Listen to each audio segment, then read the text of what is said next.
嚇，係啦，最叻就係講呢句啦，唔好記埋啲唔開心嘅嘢啦，你記得開心，你開心啲咧，人哋會開心啲。久而久之，你估呢個媽媽點樣咧？唔講，唔敢講，亦都唔會。但係於是就點咧？等嗰啲女翻晒工咧，自己咧就喺屋企喊。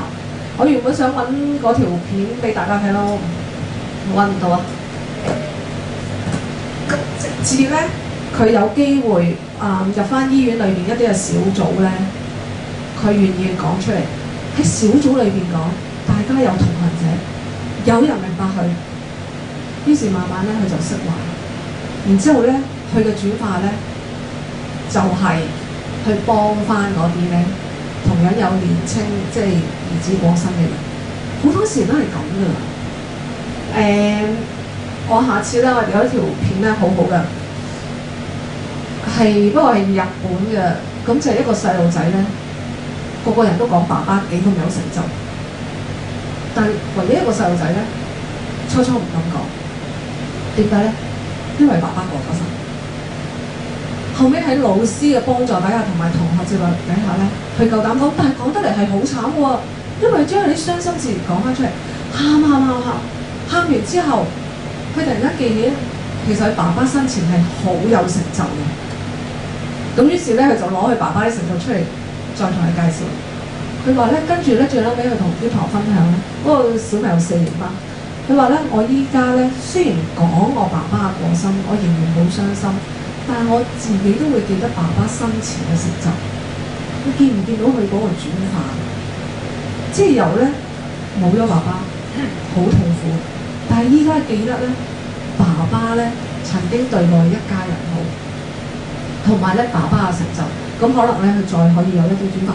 咁所以咧嗰啲幾多步驟咧，我覺得咧。係唔及咧，大家放開自己一啲，哪怕10年前仲講出嚟，唔係㗎。如果未處理咧，仍然喺度咧，就要去處理。喂，好小事啫喎，但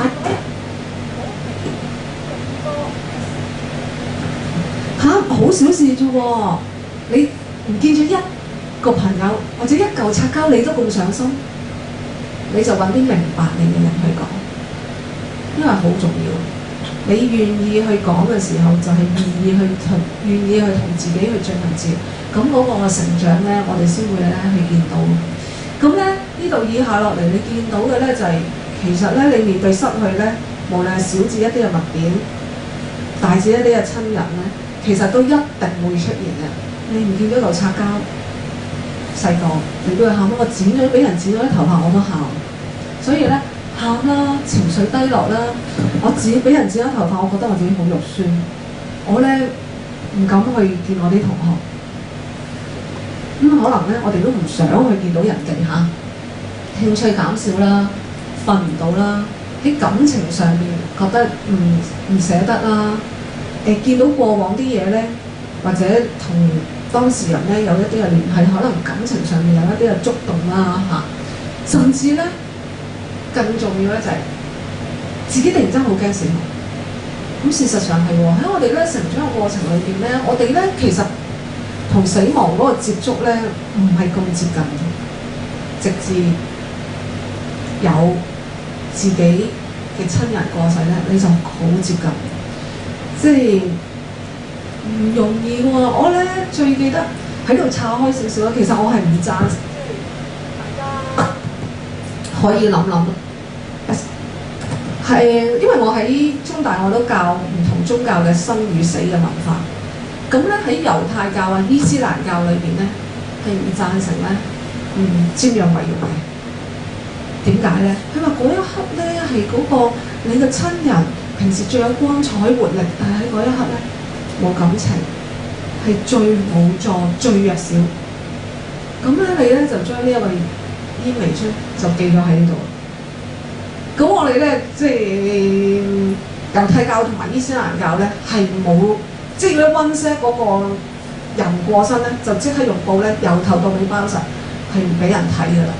呢個先係對咧即係離去嘅人嘅一種尊敬。咁我最近同我同事傾開，佢就話咧，佢話佢都贊成，點解咧？佢妹妹咧好後生嗰陣時過身，因為妹妹咧好靚，好有活力。佢話我永遠依家記住係咩咧？就係瞻仰遺容嗰一刻嗰個樣。佢話咧，我第日啊，佢都好後生。我第日咧，我臨失過身嘅時候咧，我一定唔會俾人咧瞻仰遺容。我要人哋記得我好有活力嗰陣時候，識講識笑嗰個樣，唔係喺度咧冷冰冰冇辦法反應，好虛弱、好無助、好瘦弱嗰個樣。而真人真事咧，我又即係因為我都要教生與死嘅緣故啦，我有啲朋友有時都會嚟同我分享。我其中一個咧。我一個同工咧，佢就正係咁咯。佢媽媽喺屋企突然之間過身，咁但係佢媽媽咧，因為佢個弟弟喺外國讀書咧，就冇辦法翻嚟香港奔喪。咁咧，我呢個同事咧，就因為瞻仰遺容嘅緣故咧，我成日都記，即係太大差別啦！一日前仲見到媽媽好有活力，但係瞻仰遺容嘅時候，就係記得媽媽咧好無助咁樣喺度。但係佢話佢弟弟咧。就因為冇呢個瞻仰遺容嘅緣故咧，佢話佢嗰個哀傷嗰個過程，雖然突然之間冇咗媽媽，佢話佢嗰個哀傷咧係冇咁大嘅，因為佢覺得咧媽媽咧只不過係即係返咗天堂，佢仍然仲有即係好有活力啊，仍然識講啊識笑啊咁樣嘅，所以咧因為我受即係自己教完呢個生死文化之後咧，我都決定咧即係第日咧，如果我係啊或者唔係咧。我覺得我係唔覺得需要屋企人咧瞻仰遺容。咁一陣咧，你會睇到，讓屋企人記住自己最靚嘅一面，然之後呢個就係生活裏面好大嘅動力咧，去即係活落去。咁所以咧，懼怕死亡，你睇見我個婆婆即係化到妝白晒瞓喺度就，而我仔仲有幾次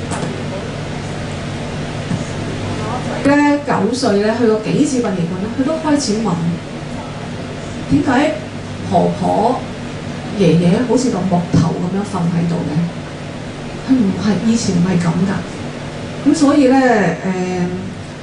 即係我呢個係我嘅提議啦嚇。咁經常出現嘅咧就係覺得自己唔能夠好好對待即係過身嘅人啦，就內疚啦，亦都覺得。我自己都冇辦法咧去安慰人哋㗎啦。我冇辦法安慰我嘅丈夫或者我嘅兒子嚇。其實佢可能都同自己一樣咧，去面對緊憂傷。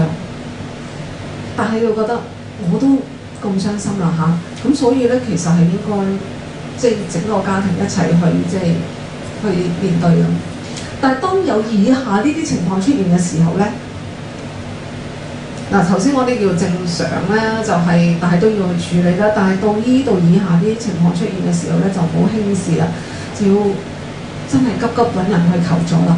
包括過度抑鬱，過度抑鬱咧，其實咧就我自己俾啲指引大家啦。咁當你對乜嘢都冇興趣，而你平時最有興趣嘅嘢都冇興趣嘅時候咧，而持續咧1個星期至1個月咧，自己要多啲留意自己啦。我舉一個例子咧，嗰陣時我好快就 identify 我個同事有抑鬱症，佢係一個男士嚟嘅，發現咗個後腦咧有個瘤啊，咁樣咧醫生其實 check 咗都係良性嘅，咁但係咧就因為紮住神經線啦，咁佢電到好細個瘤之後咧，都紮住半邊面 keep 住麻痹。即係冇感覺㗎啦，咁呢個都係個屙死喎！突然之間個半邊面冇感覺，佢咧唔去打波，佢最中意踢足球啦。我哋攞佢睇最中意嘅戲，唔去睇；嗌佢食最中意嘅嘢食，都唔去食。即係唔係一定要咧大到冇咗個親人，佢淨係自己冇咗半邊面個感覺，麻麻痹痹咧，佢已經咧忍受唔到。咁於是我就同佢講。我話你可能咧有抑鬱嘅傾向喎，我話你去最好即係揾下醫生啊。佢唔信啦咁樣。其實我下一步擔心咩咧？有抑鬱傾向嘅人咧，其實係會有自殺嘅傾向，因為佢覺得做人嚟都冇乜意義啦。即係咁樣，但係佢就佢諗到我下一世，我下半世就係帶住呢個麻嘅面咁樣，即係生活落去。嗰刻係淨係專，即係你唔會再同佢講到啊，你左手又喐到啊，右手又喐到，左腳喐到，右腳喐到，佢唔會再掛心，佢就係掛心到我呢一個半邊面。就因為呢半邊面，佢覺得佢唔想去見人，唔想去睇我。咁我話你小心我淨係提埋佢，我話如果你有自殺傾向咧，你就要揾醫生啦。咁後尾佢去海聽啦，因為佢真係有即係佢覺得佢都不如輸把啦咁樣。咁啊瞓唔到啦，好嬲啦，完全孤立自己啦，怪異嘅言行啦。咩叫怪異言行咧？例如做翻離世親人嗰啲嘅行動啦，包括佢食嘅嘢，或者佢着嘅衫，或者佢睇嘅節目等等嚇。我頭先講啦，有明顯嘅自殺意，同埋嘅人咧都下一步嚴重 depression 咧都會有呢個傾向，咁所以 depression 係一個開始嚟嘅。咁我成日都覺得咧，我其實都即係自己都係過來，其實香港人咧唔係淨係親人過世，其實咧咁樣嘅工作環境咧係人都會有 depression 㗎啦嚇。咁所以咧多啲俾自己靜落嚟，了解自己嘅感受，認識自己啦。事實上喺世衛嘅調查裏邊咧，除咗癌症係